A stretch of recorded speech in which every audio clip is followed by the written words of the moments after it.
रिठाला गांव में राजू नाम का एक आदमी अपनी पत्नी मुस्कान के साथ रहता था। एक दिन मुस्कान की माँ का फोन आता है। हेलो हेलो माँ, कैसे हो आप? मैं अच्छी हूँ बेटी, तुम सुनाओ कैसे हो? दामाद जी कैसे हैं? सब बढ़िया है माँ। आप बताओ, आपकी तबीयत कैसी है? पापा ने बताया था कि आपकी तबीयत ठीक नहीं चल रही है। हाँ बेटी, तबीयत थोड़ी ठीक नहीं चल रही आजकल। जब से तेरी शादी हुई है तब से घर खाली खाली सा हो गया है। तेरी बहुत याद आती है। अरे माँ, मुझे भी आपसे मिलने का बहुत मन कर रहा है। आप एक काम कीजिए, आप आज रात की ट्रेन पकड़कर कुछ दिनों के लिए हमारे घर रहने आ जाइए। आपका उदास मन ठीक हो जाएगा। है, तुम सही कहती हो। मैं आज रात ही निकलती हूँ। राजू दूर खड़ा सब सुन रहा होता है। अरे मर गए रे। अरे ये सासू माँ ने तो सच में यहाँ आने का प्लान बना लिया। अब क्या करूँ? अरे मुस्कान, मैं तो तुम्हें बताना ही भूल गया था। मेरा दोस्त कह रहा था कि चलो कहीं पहाड़ों में घूमने चलते हैं। उसकी भी नई नई शादी हुई है तो वो अपना हनीमून भी मना लेगा और हम भी घूम आएंगे। नहीं नहीं नहीं, अब तो मेरी माँ रहने आ रही है, मुझे कहीं घूमने नहीं जाना। अरे तो क्या हुआ, सासू माँ को मना कर दो, वो फिर कभी आ जाएंगी। नहीं जी, इतने दिनों बाद तो मेरी माँ आ रही है, मैं उन्हें मना नहीं करने वाली। वो आज रात की ट्रेन पकड़ कर आएंगी, तुम उन्हें सुबह स्टेशन से लेकर आ जाना। अरे यार, ये कहाँ फंस गया। अब सासू माँ को कौन झेलेगा। फिर सुबह होने पर राजू अपनी सास को लेने स्टेशन पहुँच जाता है। अरे दामाद जी कैसे हो आप? अब तो इतना वक्त बीत गया, आप अब भी ये खटारा साइकिल ही चला रहे हो। कम से कम एक सेकंड हैंड मोटरसाइकिल ही खरीद लेते। जी माँ जी, जरूर बहुत जल्द ले लूंगा। इतना ही शौक था मोटरसाइकिल पर घूमने का तो दहेज में दे देती। अभी इसे मजा चखाता हूँ। अरे सासू माँ, जरा पकड़ के बैठिएगा, आगे बहुत गड्ढे हैं। तभी राजू साइकिल की स्पीड को बढ़ा देता है। ओ मैं निकला और गड्डी लेके और रास्ते पर वो सड़क पे एक मोड़ आया, मैं उथे दिल छोड़ आया। अरे नास मिटे, कैसी साइकिल चला रहा है? दिख नहीं रहा क्या इतने बड़े बड़े गड्ढे हैं यहाँ? मुझे मारना चाहता है क्या? अरे कुछ नहीं होगा सासू माँ, आप बस इस मोटरसाइकिल का मजा लीजिए। अरे मर गए रे, लगता है दामाद जी को मोटरसाइकिल वाली बात दिल पर लग गई है। राजू साइकिल की स्पीड और बढ़ा देता है। तभी एक बड़ा गड्ढा आता है और साइकिल पलट जाती है। अरे मर गई रे, मेरा पैर, बहुत दर्द हो रहा है। अरे सासू माँ, आप ठीक तो हैं? अरे कमबख्त नास मिटे, मुझे पहले ही पता था तू मुझे मारना चाहता है, तभी जानबूझकर इतनी खराब सड़क पर आए, इतनी तेजी से साइकिल को भगा रहा था। अरे नहीं माँ जी, ऐसी कोई बात नहीं है।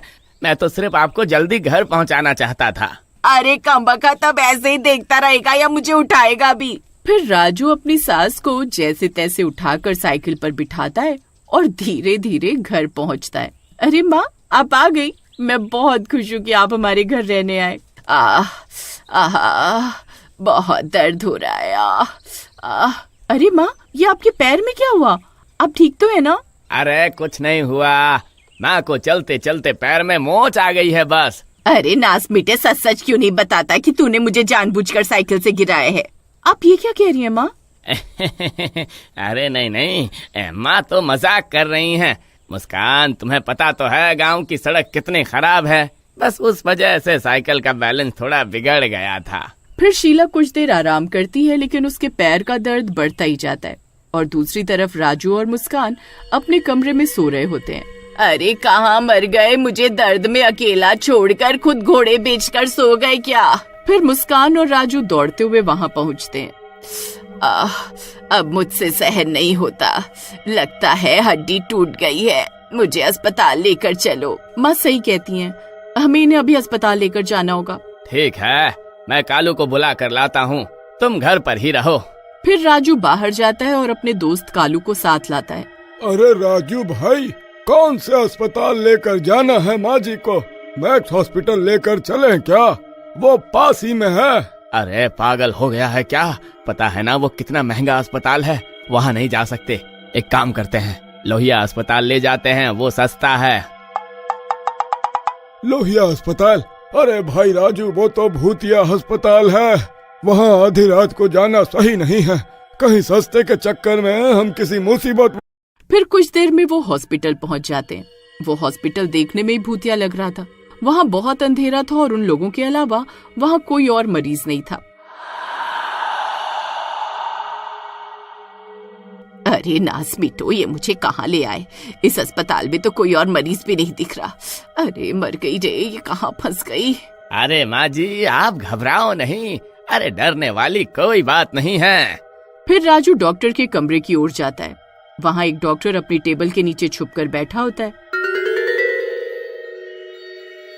अरे डॉक्टर साहब, आप यहाँ छुपकर क्यों बैठे हैं? चलिए बाहर, एक पेशेंट की टांग टूट गई है, उन्हें आपकी जरूरत है। अरे पागल, धीरे बोल। इतनी जोर जोर से क्यों बोल रहा है? अगर उसने सुन लिया तो हम सबकी शामत आ जाएगी। अरे डॉक्टर साहब, आप तो इतने पढ़े लिखे हैं, आप तब भी इन भूत प्रेतों की बातों पर विश्वास करते हैं? अरे बेवकूफ, इस हॉस्पिटल में रात होने के बाद कोई भी अपने कमरे से बाहर नहीं निकलता। यहाँ एक चुड़ैल का साया है। रात होने पर उसकी नजर जिस पर भी पड़ती है वो उसे कच्चा खा जाती है। तभी शीला दर्द के मारे जोर जोर से चिल्लाने लगती है। तभी शीला की तेज आवाज से उस हॉस्पिटल की चुड़ैल की नींद खुल जाती है और तभी वहाँ डरावनी डरावनी आवाजें आने लगती हैं। आज इतने दिनों बाद कौन आया मेरी प्यास बुझाने? अरे मर गए रे। अरे यह तो वही चुड़ैल की आवाज है जिसके बारे में गांव वाले बातें करते हैं। इसका मतलब ये कोई अफवाह नहीं है, यह सच में चुड़ैल का साया है। तुझे यह आवाजें सुनाई नहीं दे रही हैं क्या? तेरा दामाद जिस अस्पताल में लेकर आया है यह कोई आम अस्पताल नहीं है। रात होने पर कोई भी गांव वाला यहाँ आना तो दूर, इस अस्पताल के आसपास भी नहीं भटकता। डॉक्टर साहब, आप मेरे साथ चलिए और उनका इलाज करिए, नहीं तो वो ऐसे ही चिल्ला चिल्ला कर हम सबकी जान खतरे में डाल देंगी। फिर डॉक्टर राजू के साथ उनकी ओर जाते हैं। अरे माँ जी, आप चिल्लाइए मत, नहीं तो आपकी वजह से हम सब मर जाएंगे। फिर डॉक्टर शीला को दर्द का इंजेक्शन दे देता है। मैंने इन्हें दर्द का इंजेक्शन दे दिया है, सुबह होते ही इनका बाकी का इलाज हो पाएगा। तब तक आप इसी कमरे में रुको और गलती से भी बाहर मत निकलना। ऐसा बोलकर डॉक्टर वहाँ से भाग जाता है और अपने कमरे में जाकर टेबल के नीचे छुप जाता है। अरे कमबख्त राजू, तू मुझे ये कौन से भूतिया अस्पताल में लेकर आ गया? तुझे और कोई अस्पताल नहीं मिला था क्या? तभी शीला की आवाज सुनकर वो चुड़ैल उस आवाज को ढूंढने लगती है। अरे मर गए रे राजू भाई, अब हम नहीं बचेंगे। वो किसी भी वक्त हमें ढूंढती हुई इस कमरे में आ जाएगी। तभी वो चुड़ैल वहाँ पहुँच जाती है। उसे देखकर उन तीनों की सिट्टी पिट्टी गुल हो जाती है। अरे मर गए रे, यहाँ तो सचमुच चुड़ैल है। गांव वाले सच कहते थे राजू भाई, अब क्या करें? करना क्या है भाई? जितनी जोर से भाग सकते हो भागो, भागो। अरे भागो रे भागो, अपनी जान बचाकर भागो। यह चुड़ैल अब किसी को भी जिंदा नहीं छोड़ेगी। अरे भागो राजू भाई, पीछे मुड़कर मत देखना। अरे भागो रे। अरे नाज बेटो, मुझे यहाँ अकेला छोड़कर कहाँ भाग रहे हो? मुझे भी अपने साथ लेकर चलो। अरे मर गई रे, अब क्या करूँ? तभी चुड़ैल शीला के सामने आकर खड़ी हो जाती है। तो तू है जिसने मुझे नींद से जगाया? अब मैं तुझे नहीं छोड़ूंगी। तभी डॉक्टर और नर्स दोनों हाथ में मशाल लिए वहाँ पहुँच जाते हैं।